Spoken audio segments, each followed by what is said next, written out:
Britain's national treasure. 68% of the UK believe the institution is good for the country. Oh, it's fantastic! When there is a royal event and people flock just to catch a glimpse, there's a little bit of magic in that, isn't there? In an era that increasingly values merit over birth, has the concept of a royal family grown outdated? Trooping the colour, the Queen's official birthday celebration and the greatest parade of each year in Britain. Or do an adoring public at home? It's this stalwart symbol of what it means to be British. And away. Remain loyal. There were at least 1 million people on the streets to see the Queen. I suppose the main benefit of the royal family is that it provides stability in a changing world. As royal commentators dispel the myth of the monarchy, They ended up with the king doing the conga round the staterooms of Buckingham Palace. experts will break down key archive from crucial moments in royal history. It was a fairy tale created by the Grimm brothers. So prepare to discover what actually happens when blue blood runs red. What have you been doing in here all day? This is The Royals Revealed.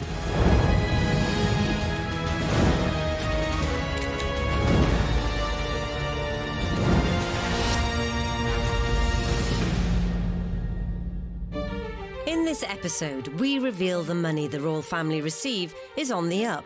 At the time, an MP famously described it as a golden ratchet. The money would always go up, but never down. The royals carry out 3,500 engagements a year.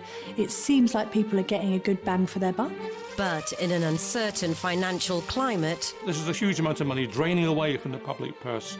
with all the private planes, trains, and pimped-up automobiles, Well, the Queen is the most travelled monarch in all history. Princess Elizabeth and Prince Philip board a plane for the 30,000-mile tour around the world. not to mention the pomp. The royals are like celebrities. When they wear a certain brand of something and we like it, we all want to wear that too, or have a bit of that too, that royal sparkle. Palaces, How did she get those particular properties which are allegedly privately owned? She got them because Queen Victoria and Prince Albert went to Parliament cap in hand. Parliament increased the amount of money they gave to the Queen.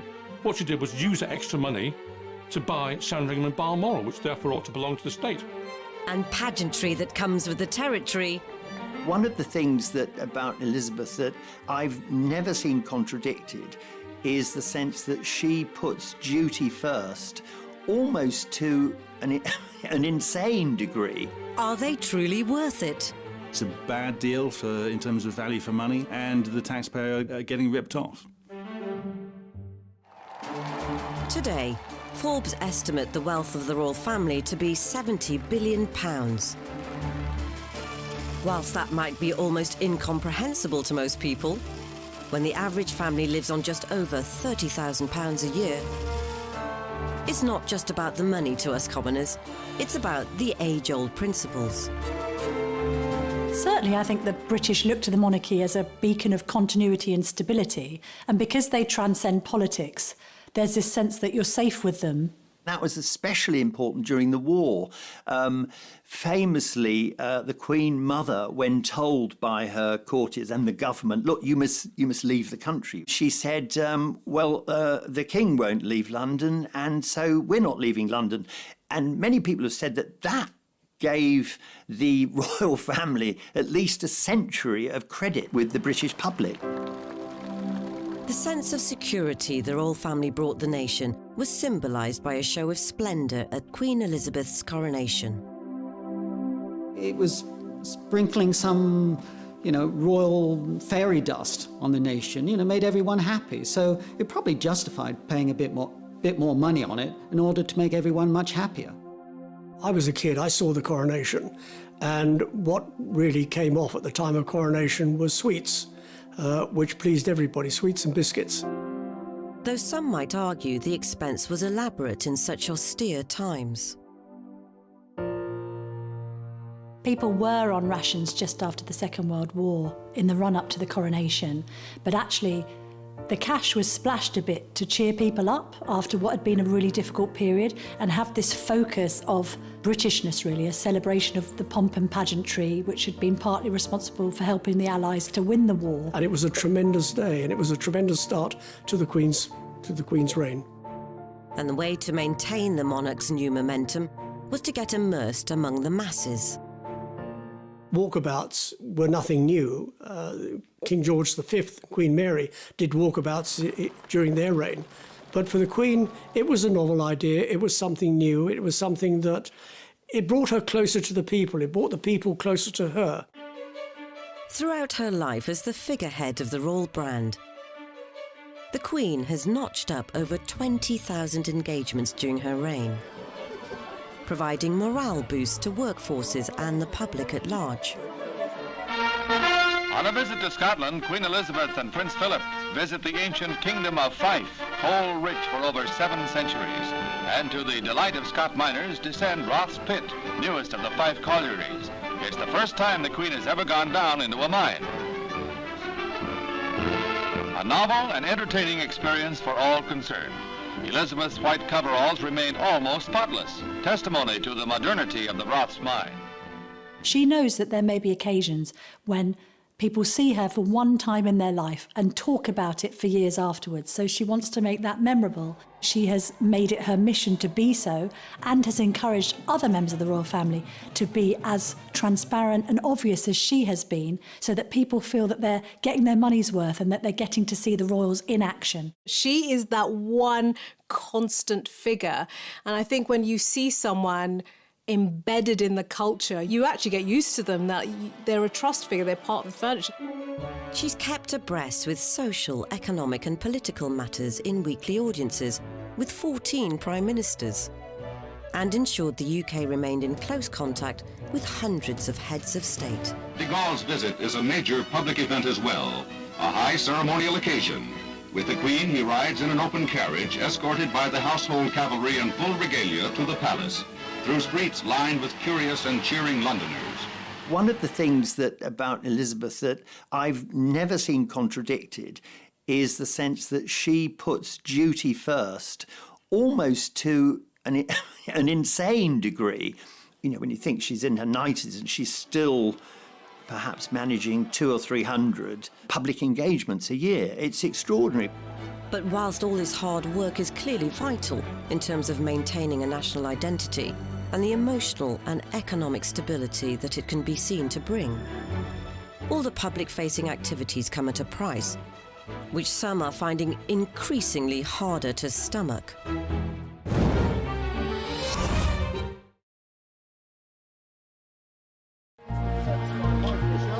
The question of whether the royals are worth it is certainly nothing new, and so throughout her lengthy reign, the Queen has ensured her family are always seen to do their bit for society.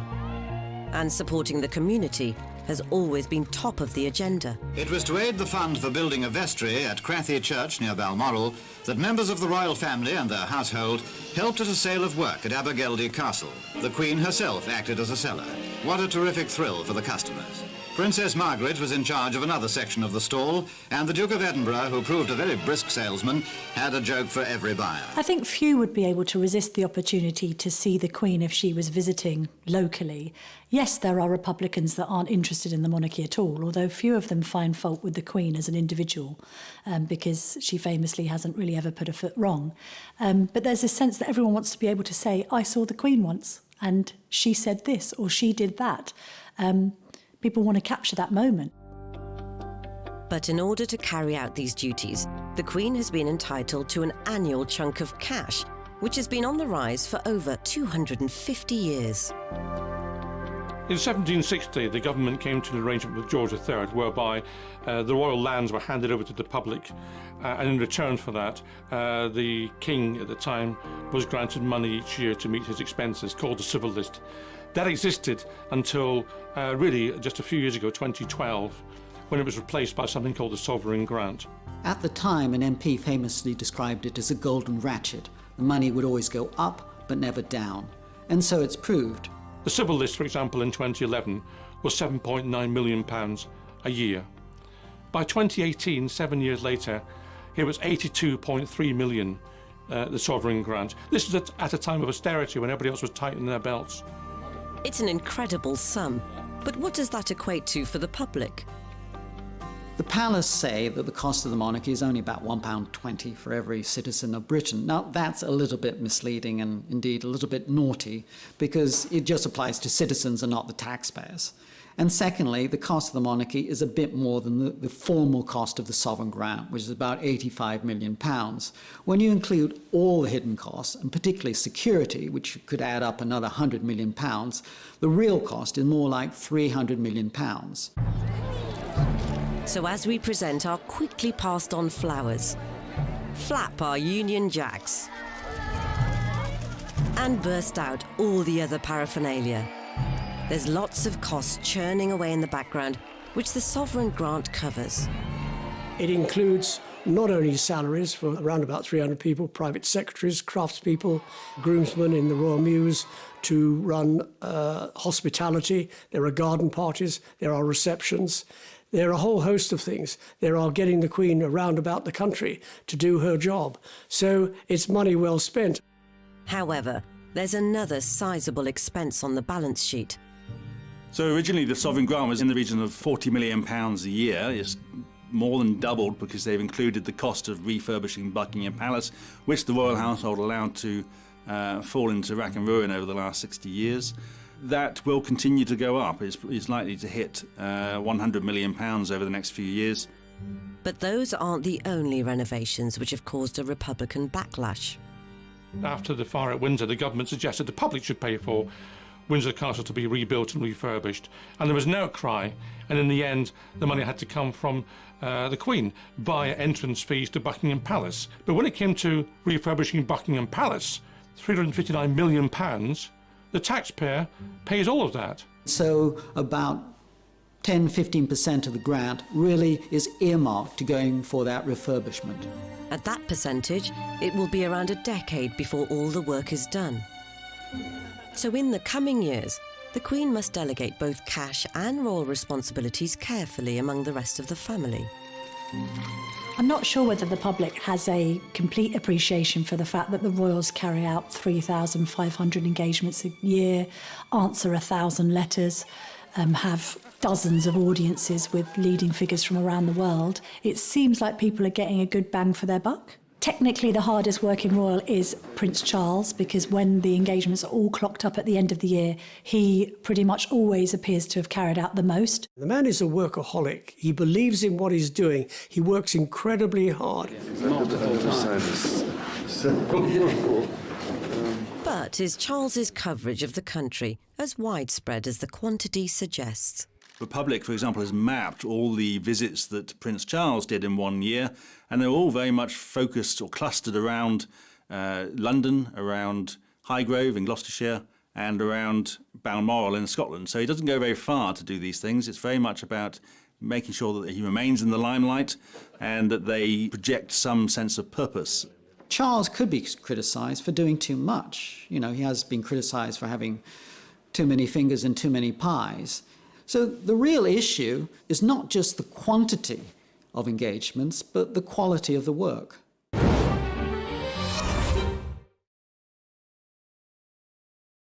So, are the rest of the firm pulling their weight and adding value to society? Princess Anne is always regarded as a legendary royal trooper because she very much likes to pack the engagements in. And indeed, it's not unheard of for Princess Anne to do 7, 8 or 9 engagements in one day. An impressive stat, yes. But is it perhaps overexposure? People like Princess Anne do diligently go about their business, add value to the charities they support, do so in a conscientious and low-key way. The fact of the matter is, however, that the majority of functions are carried out by those who are quite elderly in the royal family. We don't see the same numbers for the junior royals, including Prince William, who carries out barely 200 functions a year. And there will always be debate as to how large a team the Queen can justify. There are currently 16 members of the royal family who are considered working royals, like Princess Alexandra. Who is Princess Alice, for example? Has anyone heard of her? You know, what does Princess Michael of Kent do these days? You know, why do we need these people? In the past, those titles would have meant something even if you didn't recognise them. I think these days, not recognising them would cause most people to think, well, why are we still paying for them? This isn't just a Republican viewpoint. After the Queen goes, Charles says he wants to slim down the royal family, which is him and Camilla, Kate and William, and their children with the rest of the royals off the payroll. But for those that still live off the sovereign grant and the general financial security that brings, just to recap, 86 million quid at the last count. They're expected to promote the royal brand with dignity, and usually that will involve a stint in the armed forces. The military is a safe option for the royal family. There's no commercial prerogatives. You're kept out of the way. It's always been difficult for members of the royal family to go into business, to go into trade, because people always accuse you of cashing in on your name. But when Prince Edward ditched the Marines for work experience with Andrew Lloyd Webber, it was the start of an uneasy journey into an untried industry for the royal family. It's the lowest rung on the learning process of working in theatre, and he will have no status whatsoever. We will not be using him in any PR capacity, purely as an employee to learn the business. Edward's working ambitions were truly uncharted territory. And what he then seemed to think that he could do was to bring the stage to the royal family and put them on the stage. And clearly, as far as he was concerned, let's get rid of all the old cobwebs, let's show how wonderfully entertaining we all are. His plan was to do a charity remake of a knockabout assault course TV classic. The Duchess of York was first off the coach, bringing the royal family and their teams to Alton Towers. Prince Edward was already there to meet them, well into the spirit of the day, sporting a silly T-shirt. Royal Knockout was an unmitigated disaster. It was one of those things that, like, maybe on paper, in theory, seemed like a good idea, and then as soon as it was on the screen, it quickly became apparent what a bad idea it was. The broadcast footage is now under embargo, yet body language expert Judy James recalls the impact it had on viewers. It was dreadful for the public because the public wanted to see more of the royal family, and I remember when that was advertised, great, let's see them being funny and everything like that. But when you get what you ask for and it's awful, you know straight away, actually, no, I'd rather have them with their hands behind their back and not speaking too much. Edward's press conference afterwards did little to add merit to the venture. First of all, I have to apologise if I go to sleep at the middle of this. Media were not allowed to watch proceedings live. We had to watch it on television. And it was a cold day, it was in a tent, there were no refreshments. And Edward came in at the end of it and sat at a table, sort of slightly raised, and looked at the assembled crowd of media and said, well, what did you think of it? And I know the captains have enjoyed themselves. I only hope that you've enjoyed yourselves. Have you? You could have heard a pin drop.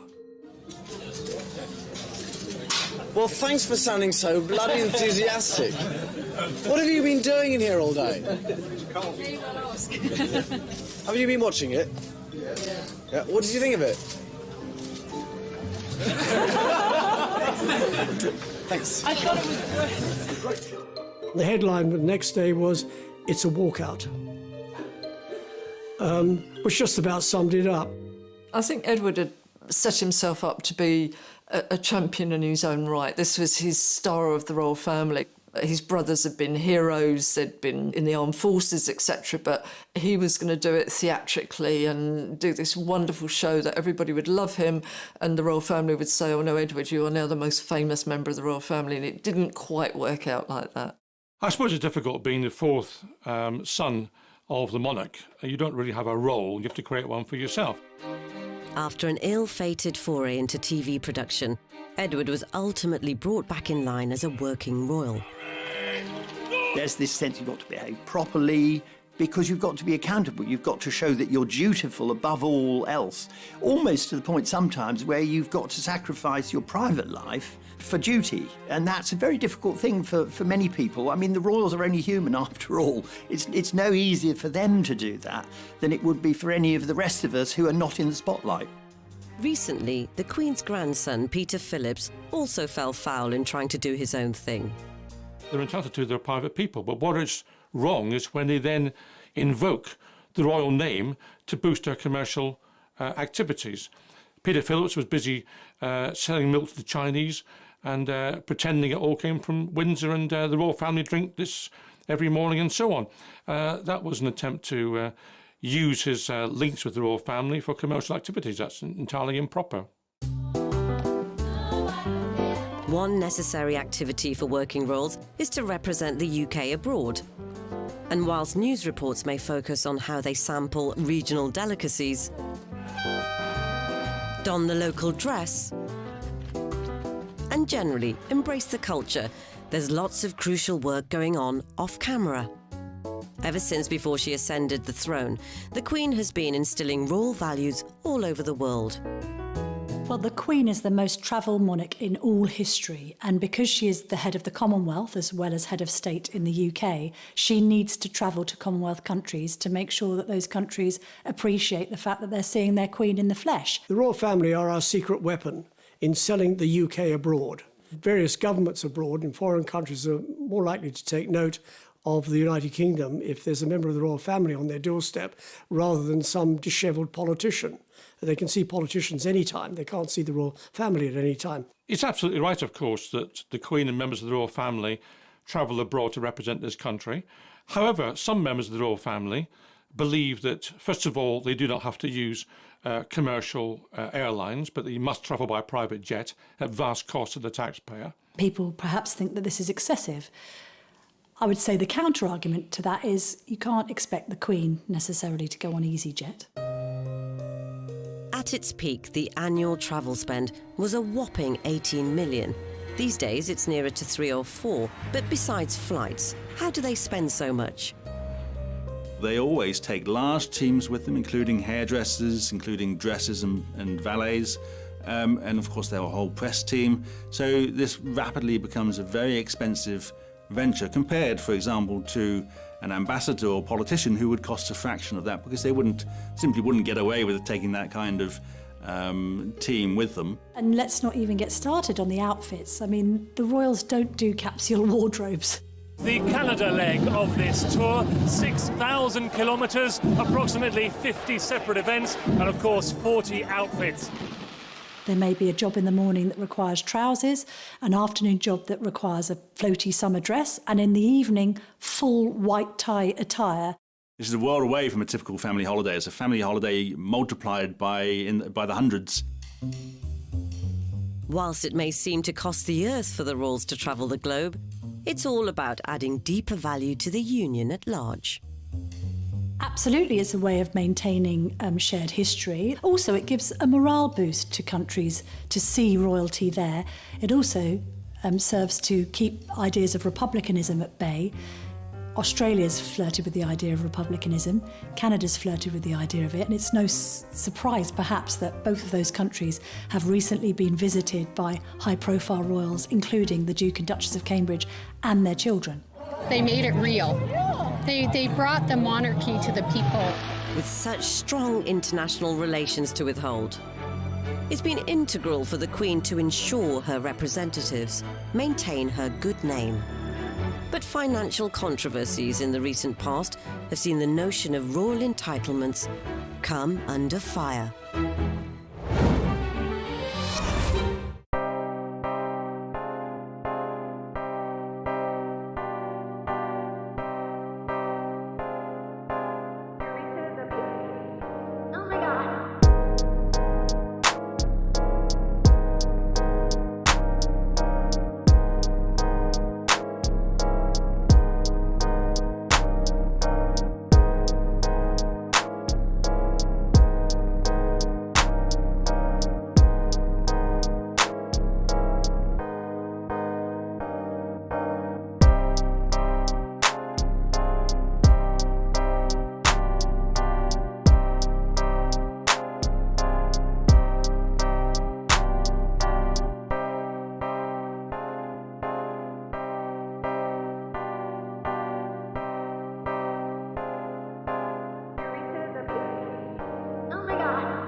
In examining the costs around the royal family, global travel expenses invariably enter the debate. The prince doesn't pay for his trips to exotic places, but then he couldn't afford to. He hasn't been well off by royal standards, but today it gets better. He'll have a full £20,000 a year from the Queen's civil list for a start. And one man who became central to that was Prince Andrew. The Duke of York was nicknamed Air Miles Andy for his propensity to rack up private jet travel on jobs that some people suggested might not have been particularly useful to Britain. I asked a parliamentary question after one particularly excessive year of travel by Prince Andrew as to what particular trade deals he had managed to put together in his role as trade envoy. The government couldn't name one. Meanwhile, the expenses could be quantified. Some of these trips were quite extraordinary in the cost. £100,000 or more for a flight to or trip to the United States, $30,000 for a visit to Japan. In the last year that he was in this official role, it was more than £600,000 in the year spent on travel costs alone. I once went to Mexico for an interview that I did with him to mark his 50th birthday. There was a huge entourage, and to be fair, there's a massive kidnapping risk in Mexico City, but you've never seen a motorcade like it.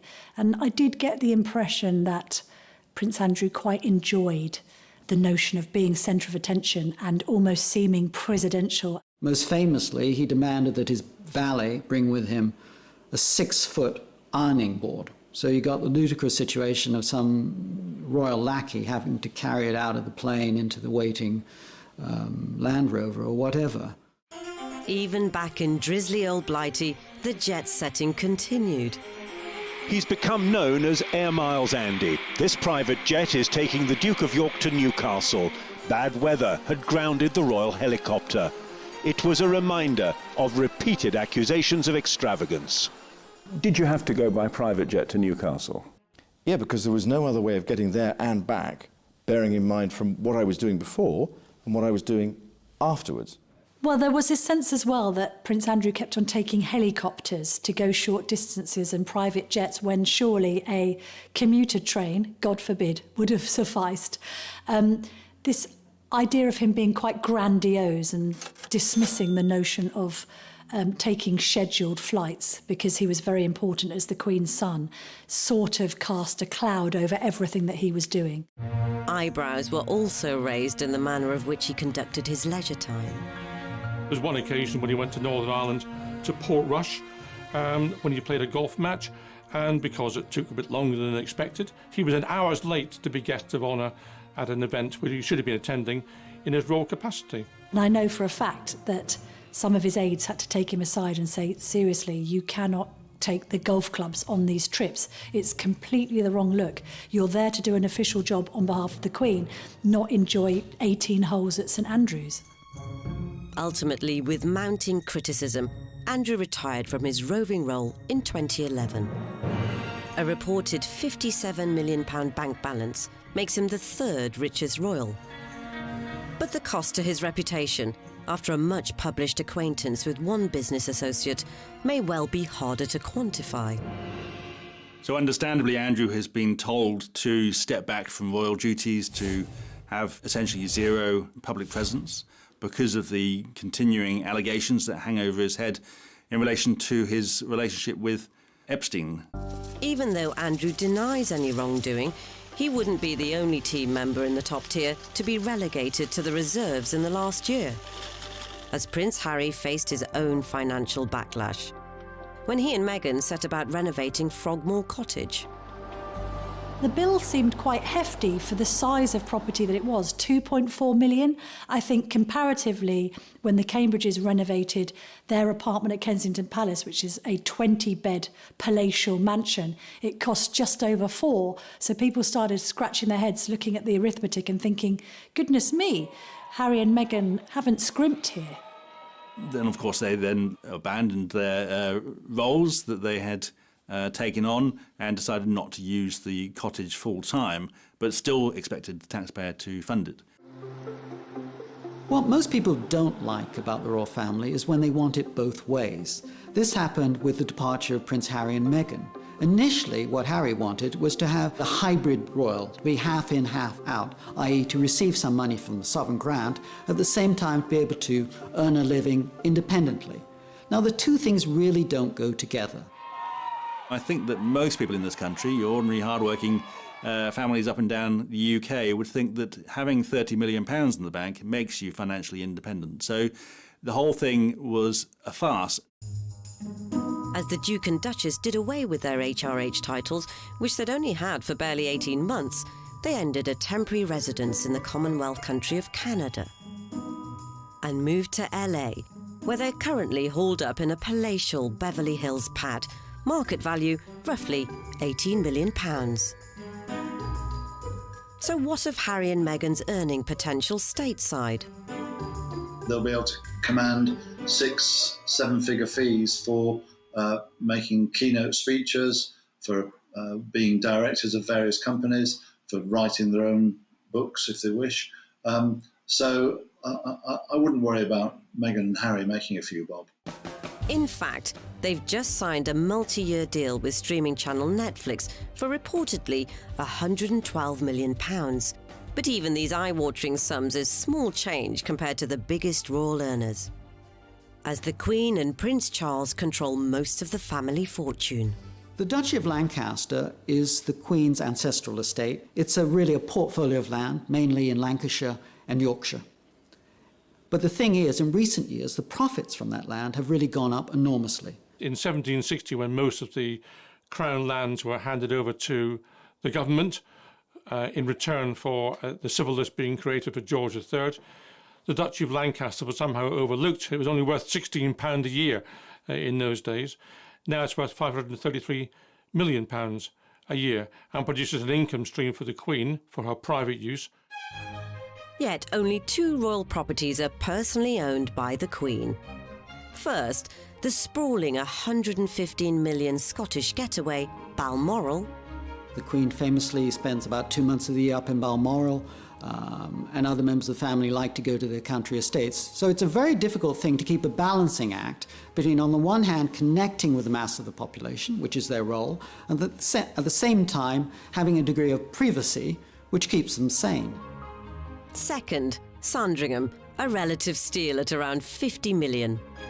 How did she get those particular properties, which are allegedly privately owned? She got them because Queen Victoria and Prince Albert, back in the 19th century, went to Parliament, cap in hand, said they hadn't enough money to make ends meet to meet their official expenses. Parliament increased the amount of money they gave to the Queen. She didn't need it at all. What she did was use that extra money to buy Sandringham and Balmoral, which therefore ought to belong to the state. The Queen's personal fortune is an estimated £350 million, which may even be exceeded by Prince Charles's own bulging piggy bank, thanks to his estate, the Duchy of Cornwall.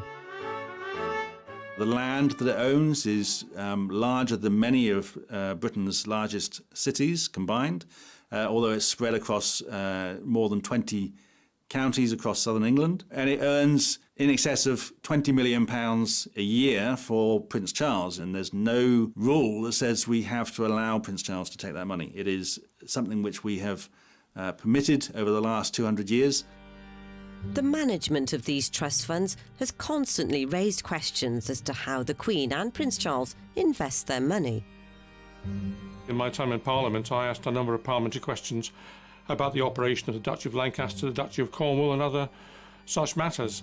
It's very difficult to probe these matters because the duchies, particularly the Duchy of Cornwall actually, are quite secretive and have no wish to expose what they are doing. Sometimes, of course, the truth comes out. Never more so than with the Paradise Papers scandal in 2017. So the Paradise Papers were a large collection of documents leaked to the press, which revealed the tax arrangements and investments, particularly investments in tax havens, of lots of well-known and important people, including Prince Charles and the Queen. Financial documents from a law firm in Bermuda reveal the Queen's advisors decided to invest some of her wealth offshore. Some feel Her Majesty may owe her subjects an apology. It came as a surprise to learn that she had £10 million of her duchy money invested in the Cayman Islands and in Bermuda. Now, the problem with that is that everyone presumed that all her investments were in the UK and in blue-chip companies. It looked as though she was, operating like a city fund manager. One of the Queen's investments had been in a chain accused of irresponsible lending. They feed on the poor. That is where they make their money. And the Queen is supposed to look after the people. Now, I don't assume for 1 minute that the Queen has done this herself, but it will be somebody who's in her pay, one of her echelons, that will have done this, and it just makes me wonder who we employ to look after our Queen. The Paradise Papers were a very interesting revelation. Places like the Cayman Islands were benefiting rather than the UK. Well, the royal family's answer to that was that there was no benefit from investing in these places. If that were the case, then one wonders why they didn't simply put the money in the nearest bank of Coates and sit back and relax and get the interest. Questions, too, abounded over Prince Charles's conduct. The leaked documents claim the Prince's estate, the Duchy of Cornwall, bought shares in an offshore company. The company wanted to offset carbon from rainforests, but international agreements prevented it. The Prince agreed and campaigned to change it. Was that a conflict of interest? Charles could have just said in one of his speeches, listen, I've been banging on about this issue for 20 or 30 years. I feel so strongly about it that I actually put my money where my mouth is, and I've invested in a green company. But he didn't say this, and it all emerged through a splash on the front page of The Guardian and exposed today by Panorama. Even though Charles reportedly has no direct involvement in the Duchy of Cornwall's investments, the vast sums of money behind the monarchy remain a divisive issue.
Queen Elizabeth II has reigned for over 65 years, with each significant milestone marked with increasing pomp and circumstance. Even the Silver Jubilee in 1977 was a show of wealth beyond comprehension. Monarchists would argue lavish occasions like this are more than recompensed by the Crown Estate. The Crown Estate is valued at around £14 billion, making a profit of around £340 million a year, which goes to the government. It's yet another collection of land and property, including the Queen's preferred schmoozing hub, Windsor Castle. The welcoming head of state was Queen Elizabeth II, as she, President Reagan, Mrs. Reagan, and Prince Philip looked on from the reviewing platform. The Grenadier Guards helped establish once again that no one is better at pomp and ceremony than the British. But there's also other more surprising portfolio particulars, such as Ascot Racecourse and the entirety of Regent Street. And it's not just inland income being generated. The Crown Estate owns all of the seabed, or most of the seabed around the UK, out to as far as 12 nautical miles. So that's an enormous amount of undersea real estate. The wind power has become the money spinner, quite literally, for the Crown Estate. Well, it's interesting that both Prince Philip and Prince Charles have decried wind turbines and said how dreadful they are. You know, all those wind turbines are just churning out cash. But is this contribution to the Treasury rightfully the royal family's to make? There's a popular misconception about the Crown Estate. Because of the word crown, most people think it's owned by the Queen, but it isn't. It is public property. All the rental income from the land, all of that goes into the public purse. It's not private, it's ours. The income of the Crown Estate would still come in if we didn't pay for the monarchy. But if people are making that connection, then it is a net loss to the taxpayer. One constantly cited benefit of the royal family to the UK is the boost to tourism. The latest figures suggest that the royal family boosts British tourism by £500 million a year. 2.7 million people visit Buckingham Palace and Windsor Castle on their own, without any encouragement whatsoever. So, of course, the family is certainly a draw for tourists. The UK's heritage tourism industry is huge and very popular, and people go to those houses, those castles, those grand estates because they're interested in the history, not because of the royal family. We only have to look to Tower of London, which the royals haven't been connected with for centuries. It is number 9 in the list of the top tourist attractions in the UK. Buckingham Palace is number 68, whereas Windsor Castle is 18. So, you know, these attractions are not the big draw that people think they are, and people will still go there. And I imagine in much larger numbers, they would go to Buckingham Palace if it was not being lived in, if you could walk through the front gates, through the courtyard, through the gardens, and through all of the rooms. The third way many believe the royals add value is via the royal brand itself, which covers all those essential milestones the public wants to be part of. Prince William, Baby Cambridge and the Duchess there, all making their way out like so many families do. I think after George was born, 100-odd million was spent on people buying related trinkets. Equally, we have jubilees and people want to have street parties. They want to go out and celebrate, so they spend more money on booze, more money on food, more money on coronation chicken. And all through their lives, we may copy what the royals wear or partake of items bearing royal patronage.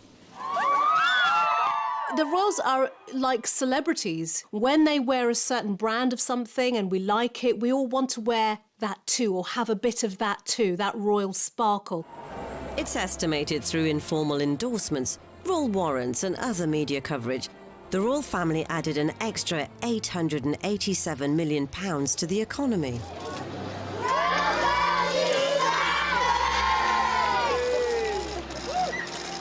It's a very nice welcome. It's been argued that consumers are somehow impressed with or attracted by the royal brand. And again, you know, there is a market for royal brands. There is a market for lots of different brands.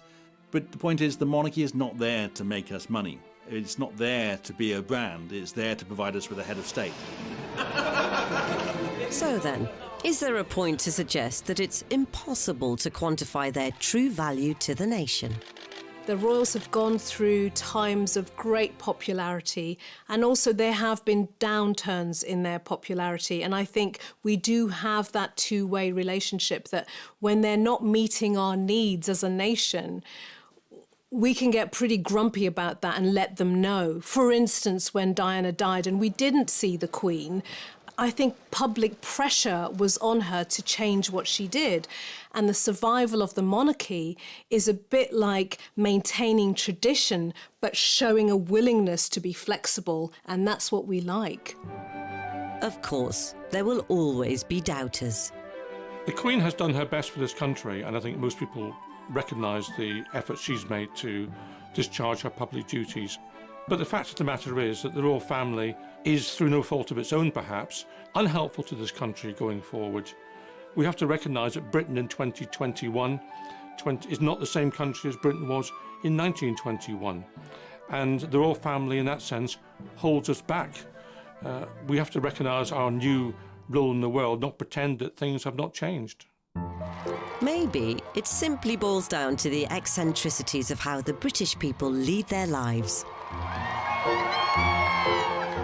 People often say, well, you know, the monarchy is part of that quirky nature of British life, but we don't put up with the royals or love the royals because of that quirky nature of the British character. It is because the royals serve a purpose. They serve their own purpose, and they serve a purpose for those in power, and so there's constant effort to promote them and to ensure that they are not put under such pressure and such scrutiny as to turn the people against them. It's part of the British culture, and to shift out of that, I think, would take tremendous change and tremendous growing pains. And I don't know that we are yet prepared for that, because every time there is a bit of a disruption or a shift, there is often a reaction to that. So Harry and Meghan deciding to step away has caused great consternation. It's like, how could you do that? Which shows the power of the royal family entrenched in the British psyche at the moment. We're told that the royal family is a major asset to this country in terms of the economy. No doubt they bring in some tourism, and no doubt there is a genuine value to some visits carried out by the royal family to overseas destinations and some events hosted at Buckingham Palace. But as to what that is in economic terms, it's almost impossible to quantify. What we do know, with rather more certainty, is how much they cost us. And what we know is that runs into hundreds of millions of pounds each year, and that's a multiplicity of times more than any other royal family in Europe. Do we get value for money? Yes, I believe we do. And I think when people sit down and analyse what they get in return, they will think, yeah, we do pretty well. So in trying to explain whether or not the royal family are worth it, we shouldn't expect the answer to be based on such a simple thing as reason.